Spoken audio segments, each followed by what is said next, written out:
Disney Studios in Burbank, California.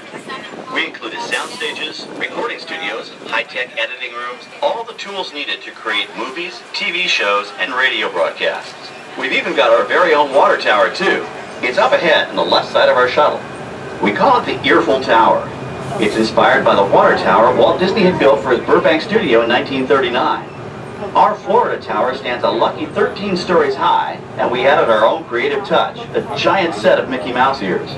If you wanted to wear those ears, you'd have to have a hat size of 342 3/8. Up ahead, after the next bend in the road, you'll have a perfect opportunity to take a picture of this famous icon. In the world of entertainment, every project starts with a screenplay and a lot of creative ideas. A production studio is where the ideas of writers, producers, and directors are transformed into an on-screen reality. Within these huge spaces, filmmakers can literally create their own worlds. Our Florida sound stages are soundproof, weatherproof, and most importantly, air-conditioned. All vitally important for the cast, crew, and equipment. Many of the crafts needed for filmmaking are located right here on the lot. On the left, we have our own greens department. It grows flowers, trees, shrubs, and topiaries. A few well-placed plants can cover up empty spots in the set and add a touch of natural beauty to a scene. On the right are two of the aircraft from the 2001 blockbuster hit Pearl Harbor. These exact full-scale replicas of P-40 fighters were used in the special effect fight sequences. Of course, many of the planes you saw flying through the aerial battles or sitting on the ground weren't real at all. They were created entirely within a computer.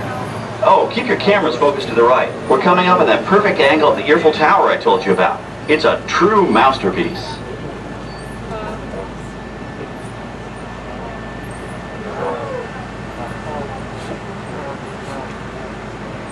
We're entering one of our most glamorous and colorful departments, creative costuming. Every star has to have just the right wardrobe, and it all begins here with a designer's sketch. Our team of designers, seamstresses, and tailors can turn 1.5 million yards of fabric into over 25,000 costumes every year. Many of these costumes will become part of the shows and attractions of the Walt Disney World Resort. In fact, here in Florida, we have the largest working wardrobe department in the world. Why, Mickey Mouse alone has over 175 different outfits to choose from, while Minnie Mouse keeps more than 200 unique costumes in her wardrobes. On the left are costumes worn by the stars in recent studio productions. You'll probably recognize some of those costumes from the big screen. Every story needs a setting, and our design staff can create just about any place a script calls for, from an urban city street to a remote desert canyon. On the left is our scenic shop where large-scale sets and props are built. Our team of set designers, carpenters, artists, and engineers has created caves and caverns, game show sets, even replicas of the U.S. Supreme Court and NASA's Mission Control, all on our sound stages. The shop also provides sets and props for our shows and parades here at Walt Disney World. The same skill and craftsmanship that goes into a movie set can also be used to create magic for our parks. Either way, it's all about making dreams come true.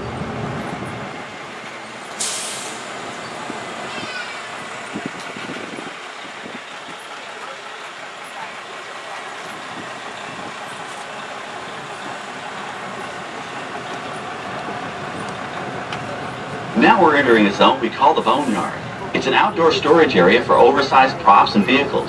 Cars, trucks, boats, planes, we often save these props in case we need them for future productions. In this Backlot collection, you may find real working vehicles, non-working mock-ups, and even large-scale miniatures used in special effects shots. Large-scale models create a more convincing illusion on camera. We even place small cutout passengers in the windows of the plane.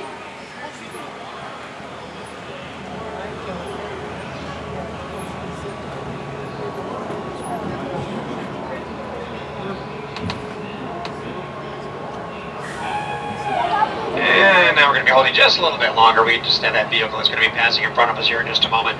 Please stay seated in the meantime, and we'll be on our way shortly.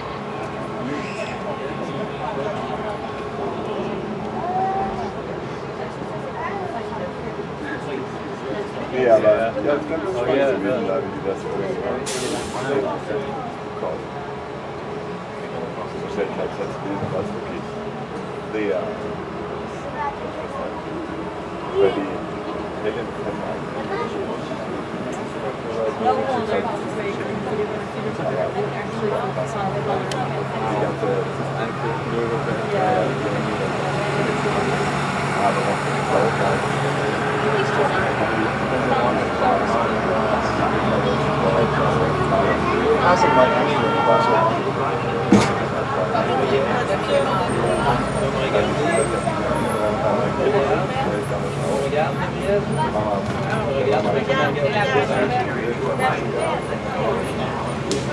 We're now passing by the sets for our Lights, Motors, Action Extreme Stunt Show. On the left, you may catch a glimpse of the Mediterranean fishing village that sets the stage for this thrilling attraction. We'll get a closer look at it soon, but for now, we're approaching one of the largest standing sets on our back lot. It's over on the right. It may not look like much from this angle, but it's pretty spectacular on the other side.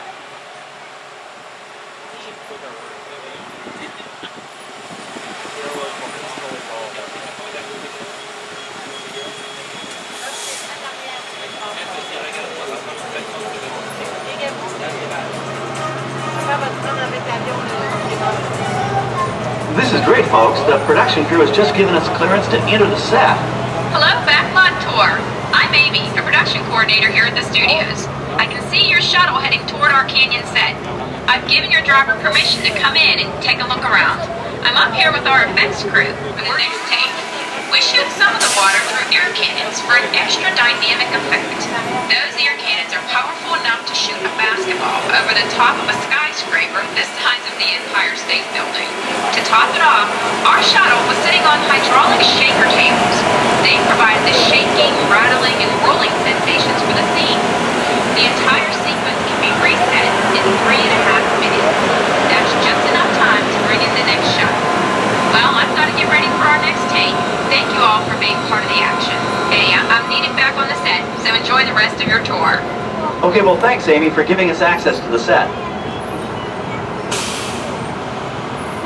On the right, we have an authentic piece of Disney history. That Gulfstream 1 was known at airports across the country as November 234 Mickey Mouse, but we just call it the Mouse. In 1964, Walt Disney and his hand-picked team used this plane to scout locations for what he called the Florida Project.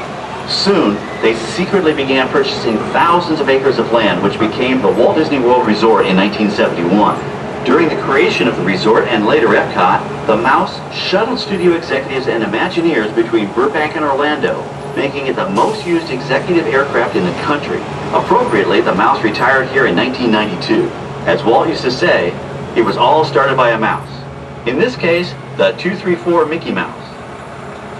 On our right, we once again sweep past the magnificent Mediterranean village of our Lights, Motors, Action Extreme Stunt Show. This high-octane attraction is based on the hit show from the Walt Disney Studios Park in France. In this action-packed production, you'll feel like you're right there on the set during the filming of a spy thriller, complete with custom-built cars, motorcycles, even jet skis. You'll experience the split-second timing, coordinated driving, and fiery special effects that make action movies a real blast.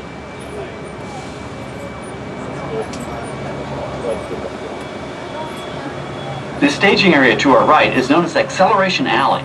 Here, the custom-built stunt show vehicles rev their engines up to 70 miles an hour before making their high-speed entrances onto the stage for our Lights, Motors, Action Extreme Stunt Show. Of course, these are professional stunt drivers. We hope you'll enjoy their daring driving skills, but please, don't try them yourself.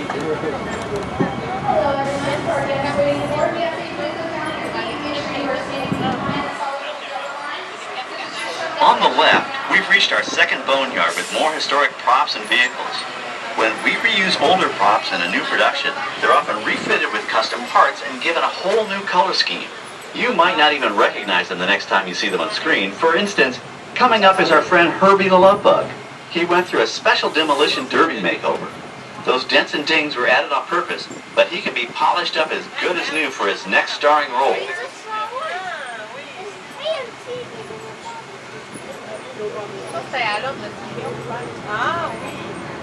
On our right, we now have a very different view of the fishing village set. From this point of view, you can see that there is no inside of the building. They are just false fronts or facades. In the movie business, set builders only create what the camera has to see. It's an old movie trick dating all the way back to the silent era. To add to the sense of realism and avoid the cost of set building, many of today's television shows and movies film on location in cities and towns across the U.S. But out in the real world, you've got to contend with noise, traffic, crowds, and various visual elements that may or may not belong in your film. Here on the Backlot, we can avoid these problems because we created our very own flexible urban environment. Our Streets of America facades can stand in for a small town or a giant metropolis. As we come around the last corner on our route, you'll see the skyline of New York City in the distance. It's really a series of painted flats, expertly designed to fool the eye and the camera. We can dress and decorate these streets to look like any city we want, from Chicago to San Francisco. Depending on the choice of vehicles, props, and costumes, we can even turn back the clock and set our story in a different time. And what's more, these sets are built with Florida weather in mind. They're made to withstand 100-mile-an-hour winds. You're welcome to visit our Streets of America anytime during your visit today and get an up-close look at the skills of our set designers and builders.